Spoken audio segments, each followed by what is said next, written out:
안녕하세요. 파고다 강남에서 토플 리딩을 강의하고 있는 김정윤 강사입니다. 이 영상을 클릭하셨다면 토플 공부를 시작해 보고자 하는 마음이 있으신 분들이실 것 같은데요. 우선 여러분들이 리딩 파트를 머릿속에 딱 떠올렸을 때 어떤 생각이 먼저 드시나요? 대부분의 분들은 익숙하다, 친숙하다 이런 생각을 하실 것 같습니다. 네, 리딩은요, 우리 학생분들이 정확한 공략법을 숙지하고 계신다면 여러분들이 목표 점수에 달성할 수 있도록 조력자의 역할을 해줄 수 있는 일명 효자 과목이라고 할 수 있겠습니다. 자, 그러면 어떻게 토플 리딩을 공략을 해야만 하는지, 그리고 제 수업은 어떻게 구성이 되어져 있는지 간단하게 소개해 드리도록 하겠습니다. 자, 우선 제가 우리 학생분들이 일반적으로 토플 리딩에 대해 갖고 있을 법한 4가지 생각을 정리를 해보았는데요. 저랑 하나씩 한번 훑어보도록 하겠습니다. 첫 번째, 리딩은 시간 관리가 생명이다? 네, 맞습니다. 물론 다른 3가지 과목들도 시간 분배에 많은 신경을 쓰셔야 되는 건 맞지만요. 특히나 리딩 파트 같은 경우에는 우리 학생분들이 60분에서 80분이라고 하는 긴 시간 동안 3개에서 4개 정도 되는 지문을 컴퓨터 모니터를 통해서 읽어주셔야만 합니다. 그러므로 평소에 컴퓨터 모니터로 지문을 읽어나가는 연습이 되어 있지 않은 분들 같은 경우에는 시간 분배를 잘못하셔서 가장 마지막 지문을 허겁지겁 읽고 문제도 정확하게 해결하지 못한 채로 시험이 종료되는 경우가 굉장히 많습니다. 그러므로 우리 학생분들께서는요, 정해진 시간 안에 주어진 문제를 모두 정확하게 해결하는 것을 최대의 목표로 삼으셔야겠습니다. 자, 2번째입니다. 리딩은 어휘력으로 승부하는 과목이다? 네, 맞습니다. 여러분들이 비단 질문과 지문에서 하고자 하는 말을 이해할 수 있어야 할 뿐만이 아니라요. 우리 토플에서는 어떤 문제가 출제되죠? 아시는 분들도 계실 것 같아요. 바로 동의어를 물어보는 문제가 출제가 되게 됩니다.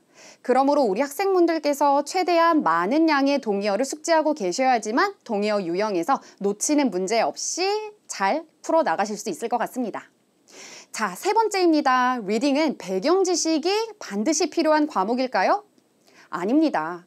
물론 우리 학생분들께서 익숙한 주제의 지문이 출제가 되었을 때 조금 더 편한 마음으로 시험에 임하실 수 있는 건 맞습니다.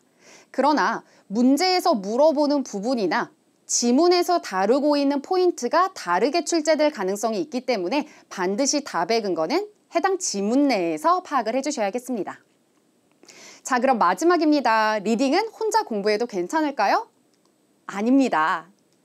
리딩은요, 정해진 시간 내에 정확한 답을 정윤쌤이 알려준 문제별, 유형별, 접근법에 따라서 풀어주셔야지만 고득점 획득이 가능할 것 같습니다. 자, 그러면 저랑 같이 리딩 샘플 퀘스천 하나 같이 해결을 해보도록 할게요. 여러분, 왼편에 질문과 보기가 등장을 하고 있고요. 그리고 해당하는 단락은 그 옆에 나와 있습니다. 여러분들 같으면 질문을 먼저 보실 건가요? 아니면 지문의 첫 번째 문장을 먼저 읽기 시작하실 건가요? 정답은 질문을 먼저 확인을 해주셔야만 합니다. 질문에서 무엇을 물어보는지 여러분들이 파악을 해주셔야지만 지문을 읽는 시간을 최소화시키면서 여러분들이 신경 써서 확인을 해야 되는 정보가 무엇인지 아실 수 있습니다. 자, 그럼 먼저 질문 확인해 보도록 할게요. X 단락에서 작가가 농업에 대해서 뭐라고 이야기를 하고 있습니까? 우리 학생분들이 지문에서 어떤 정보를 확인하셔야 될까요? 농업에 대해 언급된 특징이나 무언가 변화 같은 것들을 여러분들이 확인을 해주셔야 된다는 겁니다. 자, 그러면 여러분들은 여기서 보기로 내려가실 건가요? 아니면 지문을 확인을 하실 건가요? 지금처럼 농업에 관해서 여러분들이 일치하는 정보를 파악을 해주셔야 되는 문제 같은 경우에는 4개의 보기 가운데 오직 참인 정보는 1개밖에 없습니다. 나머지 3가지 보기는요, 틀린 정보라는 것을 의미합니다. 그러면 굳이 우리 학생분들께서 틀린 정보가 3개나 들어가 있는 보기를 귀한 시간을 내면서까지 읽을 필요가 아직은 없다라는 거죠. 그러면 저희는 지문으로 들어가서 정보를 좀 잡아보도록 할게요. 자, 첫 번째 문장부터 확인을 해보도록 하겠습니다. 사람들이요, 농업을 정복함에 따라서 그들은요, 한 군데에 머물러 있는 것에 관심이 생겼다고 하네요. 농업은 사람들로 하여금 시간과 노동을 많이 투자하는 것을 필요로 한다고 합니다. 그리고 이것은 농부들로 하여금 인근에 사는 것을 필요로 한다라는 걸 의미합니다. 채소와 고기들은요, 상대적으로 좀 조심스럽게 처리가 되어줘야 된다고 하네요. 뭐 하기 위해서? 며칠 더 지속이 되기 위해서. 자, 그러나 우리 곡물은 어떻다고 하죠? 거의 무한정으로 저장이 가능하다고 합니다. 자, 언제요? proper, 적당한 환경 속에서 말입니다. 그래서 사람들은 추가 잉여량의 음식을 저장할 수 있게 되어졌고요. 사람들은요, 1년 내내 음식을 가질 수 있게 되었다고 합니다. 뭐 하는 것 없이? 수렵, 채집하는 것 없이. 그래서 이것은 사람들로 하여금 노동의 분업화를 대두시키게 했고요. 그리고 나서 특정화된 직업들이 등장을 하게 되죠. 그리고 나서 마지막은 기술력이 진보함에 따라서 specialized, 특정화된 직업이 등장한다 하면서 내용이 끝나게 됩니다. 여러분들과 함께 단락의 정보를 확인을 해보셨는데요. 우리 한 줄 요약하면 무슨 이야기를 하고 있는 걸까요? 농업을 마스터함에 따라서 사람들이 겪게 되는 다양한 변화에 대해서 설명을 하는 단락이었습니다. 자, 그러면 이제 저랑 같이 한번 선지를 확인을 해보도록 하겠습니다. A번입니다. 우리 채소와 고기의 잉여량은요, 농부들로 하여금 인근에 가까이 살게끔 했을까요? 여러분 저랑 읽으셨던 정보 기억하실 것 같아요. 우리 상단에서 농업이 사람들로 하여금 시간과 노동을 투자할 수 있게끔 했기 때문에 농부들이 인근에 살게 됐다는 거죠. 그럼 우리 A번은 어때요? 틀린 정보가 되겠습니다. 자, 두 번째 한번 확인해 볼게요. 곡물을 기르는 것은 농부들로 하여금 시간과 노동력을 투자하게끔 했습니다. 그런데 어디죠, 여러분? 수렵과 채집에다가요. 맞습니까? 아니죠. 자, 우리 지문에서 같이 확인을 했습니다. 농업을 함으로써 사람들이 추가 잉여량의 음식이 생김에 따라서 오히려 사람들이 더 이상 수렵 채집을 할 필요가 사라졌다라고 언급이 되고 있네요. 그러면 우리 B번도 어떻죠, 여러분? 틀린 스테이먼트가 되겠네요. 자, 10번을 확인을 해보니까 기술력이 진보하면서 특정화된 직업이 등장했다. 네, 어디서 많이 본 정보가 등장했네요. 저랑 같이 마지막 문장에서 확인했던 내용이 그대로 선지로 출제가 되었습니다. 그럼 우리 정답은 몇 번으로 가시면 될까요? C번으로 가시면 되겠습니다. 자, 그런데 D번을 확인을 해보니까 우리 학생분들을 약간 아리송하게 하는 그런 선지가 나왔네요.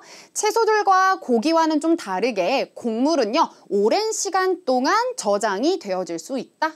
네, 비슷한 스테이먼트가 지문에 언급이 되긴 했습니다. 어디 나와 있죠? 우리 중간 부분에 언급이 되고 있네요. 그런데 아무 때나 저장이 가능한 게 아니었죠. 우리 언제 가능하다 그랬죠? 적절한 환경 속에서 가능하다고 언급이 되고 있습니다. 고로 D번도 틀린 정보가 되겠습니다. 자, 저와 함께 문제를 풀어보셨는데요. 문제에서 지문으로, 그리고 지문에서 보기로 내려가는 순서 알려드렸고요. 여러분들에게 각 보기마다 정확한 답의 근거를 들어드렸는데요. 여러분들 약간 속이 시원하실 것 같습니다. 자, 그래서 지금부터 여러분들에게 준비되어져 있는 저희 토플 수업을 간략하게 소개를 해드리도록 할 건데요. 먼저 70반입니다. 만약에 여러분들이 영어 공부를 하지 않은 지 조금 되신 분들이시라면요, 70반이 적합합니다. 왜 그러냐면요, 여러분들이 장문의 독해 바로 시작하시기 이전에 70반에서 구문 분석과 직독직해를 훈련하면서 리딩에 대한 두려움을 타파하실 수 있기 때문입니다. 그리고 여러분들이 기본적으로 독해를 하는데 반드시 알고 계셔야만 하는 기초 필수 어휘도 70반에서 정리해 보실 수 있습니다. 자, 80반은요, 본격적으로 여러분들이 문제별, 유형별 접근법을 정리하실 수 있습니다. 그리고 장문의 독해를 해결하면서 여러분들에게 흐름을 정리를 해드릴 건데요. 여러분들이 어떻게 하면 효율적으로 글을 읽으실 수 있을지 공부를 해나가실 수 있습니다.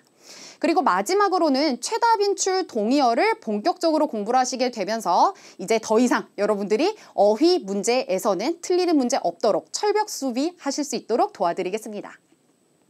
자, 90반부터는 실전입니다. 70반에서 기초를 쌓으시고 80반에서 유형별 공부를 하셨다면요, 90반에서 최신 출제 경향과 가장 적합한 이제 양질의 문제를 해결하시면서 여러분들이 배우셨던 것을 그대로 적용을 해보실 수 있습니다.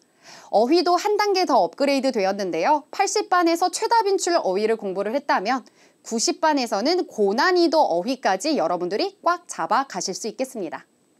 마지막 컴퓨터 실전반에서는 시험이 얼마 안 남은 수강생 분들을 위해서 가장 실전에 가까운 환경 속에서 문제풀이를 해보실 수 있게끔 마련이 된 반입니다. 여러분들이 실전 감각을 많이 향상시켜서 고난이도 문제에서도 막힘없이 푸실 수 있도록 도와드리도록 하겠습니다. 자, 지금까지 저와 함께 토플 리딩에 대한 간략한 소개와 제 수업에 대해서 알려드렸는데요. 여러분들이 리딩에서 고득점을 획득하셔서 최단 기간 내에 목표 달성하실 수 있도록 열정 넘치는 수업 준비하고 있겠습니다. 파고다 강남에서 뵙겠습니다. 감사합니다.